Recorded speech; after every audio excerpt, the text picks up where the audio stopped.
Thank you, Honorable Speaker, for your kind indulgence. I rise pursuant to Standing Order 52.1 to make a statement of general and global concern, namely the passing on of Pope Francis, the head of the Catholic Church and sovereign of the Vatican State, who died on Easter Monday, 21st April 2025, at the ripe age of 88. I join the rest of the world in celebrating the life of arguably the most liberal and progressive Pope ever.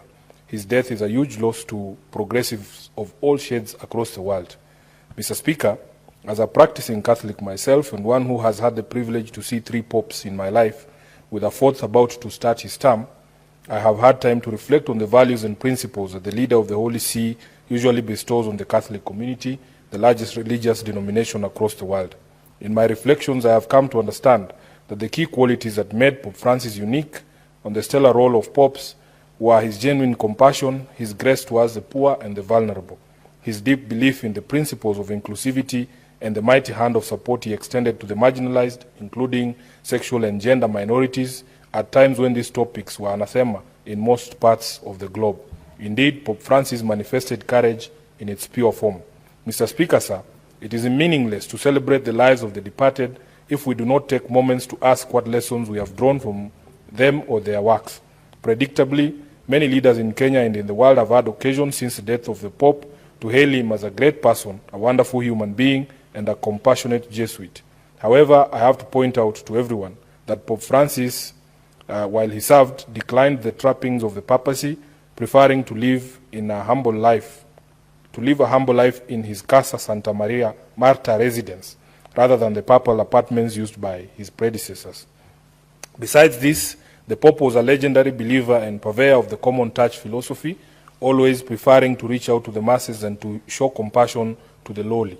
Indeed, the late Pontiff was a strong opponent of global economic models that enriched a few and widened the gap between the rich and the poor, often pointing out the unsuitability of such economics.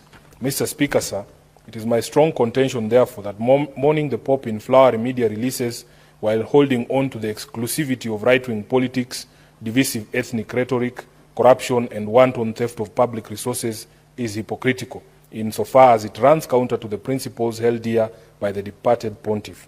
The Catholic Communion is often painted as a hugely conservative institution, and yet in the period that it has been led by a progressive liberal, the conversation around freedom, rights, and equality has been magnified more. The lesson being that a good person at the top is all it takes for a society to find its foot and move forward. I am hoping that this lesson will not be lost to both Catholics and non-Catholics as we seek a united front in socio-economic and political realms to empower our people and move our countries forward. Mr. Speaker, sir, I am inclined to express my hope that whoever becomes a new Pope will stay on the progressive path charted by the departed Pontiff rather than returning the Holy See to the conservative arena. The challenges facing the Church and the world today require a new focus, new methods, and a new vision. The Church and the political platform are now dominated by younger people, for whom conservative beliefs may not hold sway. Like Pope Francis, we are obligated to be more sympathetic to migrants, to gender and sexual minorities, to the vulnerable, and to the new face of the young voter, nearly all liberal. We have to spur action on climate change and build bridges across ethnic divides.